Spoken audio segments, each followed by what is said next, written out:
అందరికీ నమస్కారం. Welcome to Bharathi TV. మాజీ మంత్రి రోజా గారు మళ్ళీ వచ్చారు. మొన్ననే ఒక 2 రోజుల క్రితమే ఆవిడ ఒక ప్రెస్ మీట్ కాదు అది. అదేంటంటే ఐ థింక్ ఒక వీడియో రిలీజ్ చేశారు.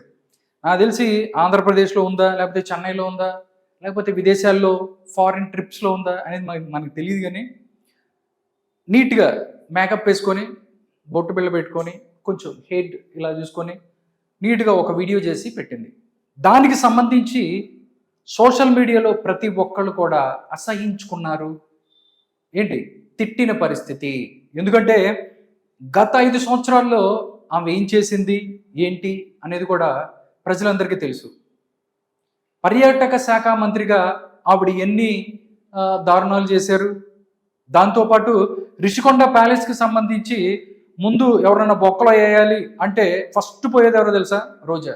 ఎందుకంటే పర్యాటక శాఖ మంత్రిగా నువ్వు ఎన్ని నిబంధనల్ని ఉల్లంఘించి అక్కడ కట్టారు అనేది కూడా జగన్మోహన్ రెడ్డి గారు నీట్గా ఆయన కూడా ఆ ఓపెనింగ్కి ఆయన కూడా రాకుండా ఓన్లీ రోజా గారిని పంపించారు. నాకేం సంబంధం లేదని చెప్పారు రేపు. కాబట్టి ఒకవేళ రిషికొండకి సంబంధించో లేకపోతే ఈ పర్యావరణ శాఖకు సంబంధించి వాళ్ళేమన్నా కేసులు ఫైల్ చేస్తే నెక్స్ట్ పోయేది నువ్వే పోతావు. కానీ ఇట్లా అనమాట, ఇలాంటివన్నీ చాలా చేశారు. ఆడుదాం ఆంధ్ర అని చెప్పి ఏం ఆడారంటే ఓడి అమ్మ ఏం ఆడారు. దగ్గరగా 1500 కోట్లు మొత్తం కలిసి ఆడుకున్నారు, దోచుకున్నారు. కాబట్టి ఈ కేసులన్నీ ఉన్నాయి. అయినా కానీ మళ్ళీ బయటకు వచ్చి ప్రభుత్వం మీద, దాంతోపాటు మంత్రుల మీద, ప్రభుత్వ యంత్రాంగం మీద ఆవిడ నిందలేసే పనిలో ఉన్నారు. కాబట్టి ఆ వీడియోకి సంబంధించి ఆ రోజు నేను కూడా మాట్లాడాను, కాస్త గట్టిగానే మాట్లాడిన పరిస్థితి. దాని తర్వాత ఇప్పుడు కూడా ఈరోజు కూడా ఒక ట్వీట్ పెట్టింది ఆవిడ పెట్టిన ట్వీట్ ప్రతి ఒక్కదానికి కూడా సమాధానం చెప్దాము. ఏం పెట్టింది ట్వీట్, దానికి సంబంధించి మీరేమంటారు, మీరైతే నా ప్లేస్లో ఉంటే మీరేమంటారు దాన్ని కూడా కామెంట్ చేయండి. ఒకసారి ఆమె పెట్టిన ట్వీట్ చూద్దాం. ట్విట్టర్లో రోజా గారు ఏం ట్వీట్ పెట్టారు అనేది ఒక్కసారి చూస్తే ఇట్లా అనమాట.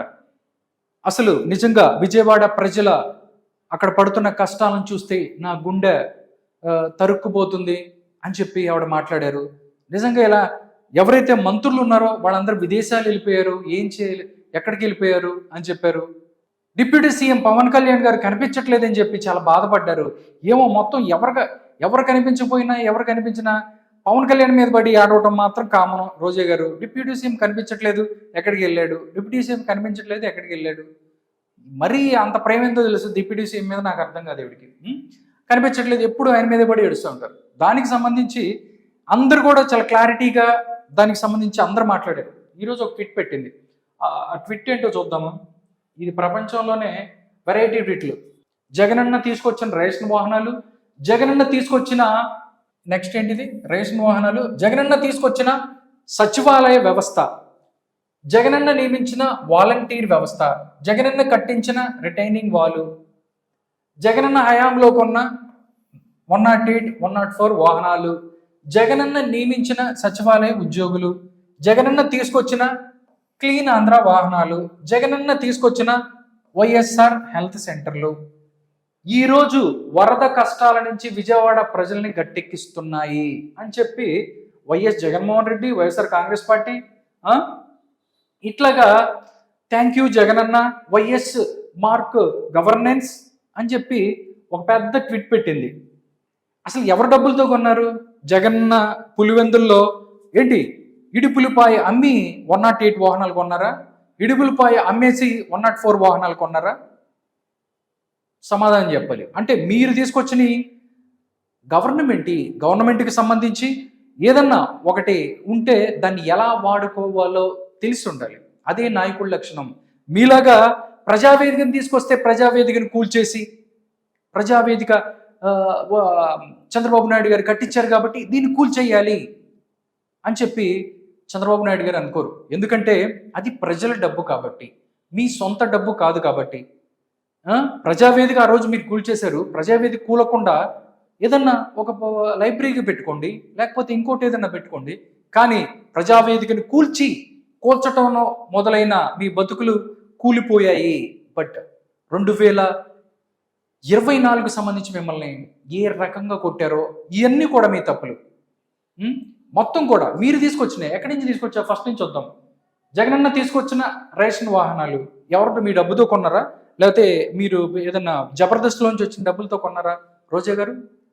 రేషన్ వాహనాలు గవర్నమెంట్ డబ్బులే కదా, ప్రజలు పన్నుల ద్వారా కొట్టిన డబ్బులతో అవి కొన్నారు. బట్ మీరు తీసుకొచ్చి ఏంటి ఎవరో వైఎస్ఆర్ కాంగ్రెస్ పార్టీని మీ పార్టీకి లబ్ధి చేకూరటం కోసం జనాన్ని మాయ చేసి జగనాన్ని ఇబ్బంది పెట్టి జనాన్ని ఇట్లా మీరు తీసుకొచ్చి రేషన్ వాహనాలను ఈరోజు వాడుతున్నారు. ఎందుకు వాడుకోరు? మీ ఆస్తి, మీ సొమ్ము, అది ప్రజల ఆస్తి. ప్రజల సొమ్ము, ప్రజల్ని కాపాడటం కోసం ఇది చేస్తున్నారు. మాట్లాడడానికి మీరెవరు? నెక్స్ట్ జగనన్న తీసుకొచ్చిన సచివాలయ వ్యవస్థ. ఏ రోజన్నా సచివాలయ ఉద్యోగులకి మీరు మీరు సచివాలయ ఉద్యోగులకి ఎప్పుడన్నా కానీ మీరు గౌరవం ఇచ్చారా? మీ వాలంటీర్లు, మీ దొంగ వాలంటీర్లు ఎవరైతే ఉన్నారో ప్రజల మీద పడి పంది కుక్కుల్లాగా దొబ్బేసి వాళ్ళ పింఛన్ డబ్బులు నొక్కేసి దాంతోపాటు పేదలకు రావాల్సిన డబ్బులన్నీ తీసేసుకొని వృద్ధాప్య పింఛన్ల దగ్గర నుంచి ఒంటరి మహిళకి ఇచ్చే డబ్బుల దాకా అన్నిట్లో కూడా మీరు డబ్బులు దొబ్బేసి వెళ్ళిపోయారు. మీ వాలంటీర్లు ఎక్కడికి వెళ్ళిపోయారు? వాలంటీర్లు పనిచేస్తున్నారా? ఎక్కడ విజయవాడలో ఎవరు పనిచేస్తున్నారు? వాలంటీర్లు చూపించండి.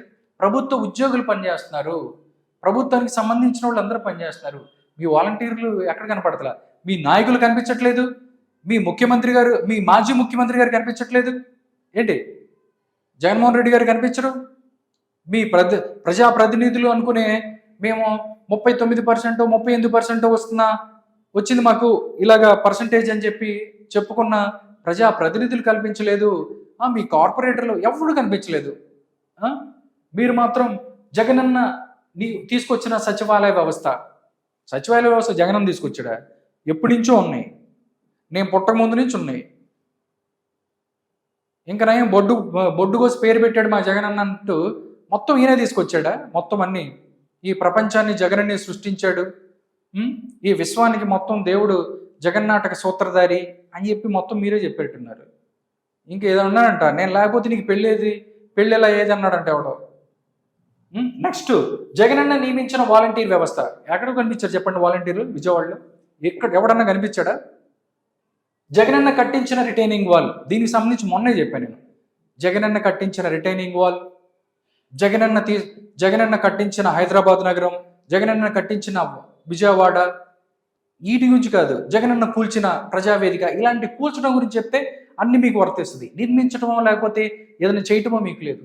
చంద్రబాబు నాయుడు గారు ఈరోజు అతని గవర్నమెంట్ దగ్గర ఉన్న వాటిని ప్రతి వస్తువును కూడా ప్రజలు ఇచ్చిన వస్తువులు ప్రజల కోసం వినియోగిస్తున్న పరిస్థితి. మీ డబ్బులు కాదు, మీ సొంత డబ్బులు ఇడుపులపాయలోనో లేకపోతే మీరు దొబ్బేసిన 1,00,000 కోట్ల నుంచి తీసుకొచ్చిన డబ్బులు కాదు, అది ప్రజల డబ్బులు, వాళ్ళ కోసం వినియోగిస్తున్నారు. నెక్స్ట్ ఇంకోటి ఏంటి? రిటైనింగ్ వాల్ ఎప్పుడు కట్టారు? ఆల్రెడీ ఒకసారి క్లాస్ పీకాము. రిటైనింగ్ వాల్ 2019 కన్నా ముందే అయింది. దానికి సంబంధించిన వీడియో దగ్గర నుంచి అన్ని కూడా మళ్ళీ జగనన్న కట్టించిన రిటైనింగ్ వాళ్ళు, జగనన్న కట్టించిన చైనా వాళ్ళు, జగనన్న కట్టించిన మెంటల్ ఆసుపత్రి, ఇలా అన్నీ చెప్తూ ఉంటారు మీరు. నెక్స్ట్ జగనన్న హయాంలో కొన్న 108 వాహనాలు, 104 వాహనాలు. అసలు 108లు 104లు మిగతా అసలు ఎవరు చూడలేదు, మొత్తం మీరే తీసుకొచ్చారు. ఏం మాట్లాడతారో. జగనన్న నియమించిన సచివాలయ ఉద్యోగులు, ఆల్రెడీ ఒకసారి చెప్పావు కదా, మళ్ళీ ఉద్యోగులు. జగనన్న తీసుకొచ్చిన క్లీన్ ఆంధ్ర వాహనాలు, ఇవన్నీ ఎవరి డబ్బులతో చేశారు? ఎవరి డబ్బులతో తీసుకొచ్చారు? ప్రజల డబ్బులే కదా, గవర్నమెంట్ వాళ్ళు యూజ్ చేసుకుంటున్నారు. దాన్ని కూడా రాజకీయ లబ్ధి కోసం చేస్తే జనాలు అసలు ఇప్పటికే బండబూతులు తిడుతున్నారు మిమ్మల్ని. చూడండి కామెంట్లు చూస్తే, ఒక్క కామెంట్ అన్నా, మొన్న ఒక వీడియో చేశాను మీ గురించి, ఒక్క కామెంట్ అన్నా మీకు అనుకూలంగా ఉందా? మొత్తం మొదలు పెడితే 1000 కామెంట్లు వస్తే కింద మొత్తం 1000 మంది తిట్టారు. అది మీరంటే మీ మీద ప్రజలకున్న కసి, కోపం ఆ రేంజ్లో ఉంది. నెక్స్ట్ ఏమైంది? జగనన్న తీసుకొచ్చిన వైఎస్ఆర్ హెల్త్ సెంటర్లు, అసలు అంతకుముందు వైద్యం చేయించుకోలేదు, జనాలు హాస్పిటల్కి వెళ్ళారు. అంతకుముందు మీరు లేనప్పుడు హాస్పిటల్ వాళ్ళకి జ్వరం వస్తే ట్యాబ్లెట్లు వేసుకోలేదు, మీరు వచ్చిన తర్వాతే అందరూ ట్యాబ్లెట్లు వేసుకున్నారు. ఏం మాట్లాడతారు రోజా గారు? ఈరోజు వరద కష్టాల నుంచి విజయవాడ ప్రజల్ని గట్టెక్కిస్తున్నాయి అని చెప్పి ఒక ట్వీట్ పెట్టారు. మొత్తం చూసాను నేను ట్విట్టర్లో. కింద తిడతం మొదలెడితే ఒక్కటన్నా మీరే లేకపోతే ఏదన్నా 10 మంది చేత మంచి కామెంట్లను పెట్టించుకోండి, లేకపోతే అందరూ తిట్టే పరిస్థితి. ఏం చేశారు చెప్పండి మీరు? కాబట్టి ఇలాంటి సొల్లు ట్వీట్లు చేస్తే ప్రజలు వదిలిపెట్టే పరిస్థితి ఉండదు, వెంటపడతారు. అది సోషల్ మీడియా అయినా బయటకు వస్తే. ఒకసారి విజయవాడ వెళ్ళి ఏం లేదు నిజంగా దమ్ముంటే, మొన్న బొత్స సత్యనారాయణ గారు విజయవాడ వరద బాధితుల దగ్గరికి వెళ్తే ఏమైంది చూశారు మీరు వీడియో? బండబూతులు తిట్టారు, బండబూతులు. మీరు వెళ్ళండి, నిజంగా మీకు దమ్ముంటే విజయవాడ వరద బాధితుల దగ్గరికి వెళ్ళి ఎలా వెళ్ళారో అలా వచ్చే దమ్ముందా రోజా గారు? ఓపెన్ ఛాలెంజ్ మీకు. మీరు వెళ్ళండి, మీరు వెళ్ళి మొత్తం అక్కడికి వెళ్ళి రిటర్న్ రండి, అందరినీ కలిసి ఎలా ఉంది ఏంటి అని చెప్పి మీరు మాట్లాడరండి. పీస్ చేస్తారు జనం, అంత కోపంతో ఉన్నారు. కాబట్టి ఇంట్లో కూర్చొని ఎక్కడ కూర్చొని ఇలాంటి సొల్లు ట్వీట్లు వేస్తే జనాలు ఊరుకోరు. మీకేం తెలుసా? ఇలాగే వరదలు వచ్చి మొత్తం అందరూ మునిగిపోతే మీరేం చేశారో తెలుసా రోజా గారు? గొడిగేసుకొని టిక్టాక్లు చేశారు. చూపించిన ఒకసారి చూపిస్తాను చూడండి అది కూడా.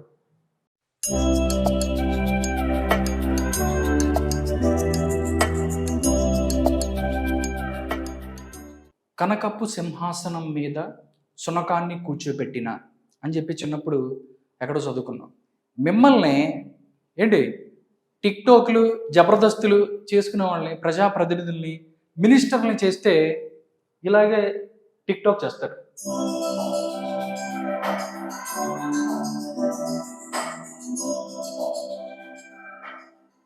అది ఇలాగా వరద బాధితులకి సాయం చేయమని పంపిస్తే టిక్టాక్లు చేసుకున్న మీరు ఈరోజు ఒక పెద్ద ట్విట్, ఒక వీడియో ఇవన్నీ పెట్టి దేశం ఇలా ఉండాలి, ఇలా పనిచేయాలి, ప్రజలని నా గుండె తరికిపోతుంది, నా గుండె క్యాబేజీ అయింది అని చెప్తున్నారు.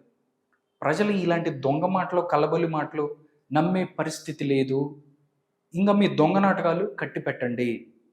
ఫైనల్గా చెప్పేది ఏంటంటే నిజం చెప్పండి. ఎందుకంటే అబద్ధాలని తీసుకొచ్చి ప్రచారం చేసి మేము అది తీసుకొచ్చాం, వాలంటీర్ వ్యవస్థ, ఇవన్నీ కూడా ఇవే వాడుతున్నారు మీరు అని చెప్పి మాట్లాడితే మాత్రం అయ్యి ఎవరు సొమ్ము? మీ సొమ్మ? సల్మాని గారి సొమ్మ? లేకపోతే జగన్మోహన్ రెడ్డి గారు ఇటుపులపాయలు అమ్మేసో లేకపోతే అక్కడ తీసుకొచ్చారా? అయింది కాదు కదా. గవర్నమెంట్కి సంబంధించిన గవర్నమెంట్ వాడతారు, మీరంటే నాశనం చేస్తారు. బట్ మీకు తెలిసింది అది, ఆయనకి తెలిసింది అది. కాబట్టి జాగ్రత్తగా ట్విట్స్ అవ్వచ్చు, మిగతా అవ్వచ్చు, ప్రతిదానికి ఇలాగా జనాలను మోసం చేయాలనో లేకపోతే జరుగుతున్న పరిస్థితుల్ని వేరేలాగా మార్చాలని చూస్తే మాత్రం ప్రజలు తిరగబడతారు. నిజంగా చెప్తున్నాను, నిజంగా మీకు దమ్ముంటే రోజా గారు, మీరు ఎక్కడ నగరిలో ఉన్నారా లేకపోతే వేరే చోట ఉన్నారా, మీకు దమ్ముంటే హైదరాబాద్ నుంచో లేకపోతే హైదరాబాద్లో ఉన్నా కానీ మీరు అక్కడికి వెళ్ళి అమరావతికి వెళ్ళి విజయవాడలో సింగ్ నగర్ చుట్టుపక్కల ఎక్కడైతే ముంపు ఉందో అక్కడికి వెళ్ళి ఒక్కసారి రండి దమ్ముంటే. ఇలాగే ఎక్కడో కూర్చొని ఏంటి ఇలాంటి ట్విట్లు వేస్తే మాత్రం ప్రజలు అసహించుకుంటారు. మళ్ళీ ఇంకొకసారి చెప్తున్నాను, జాగ్రత్తగా ఉండే ప్రయత్నం చేయండి.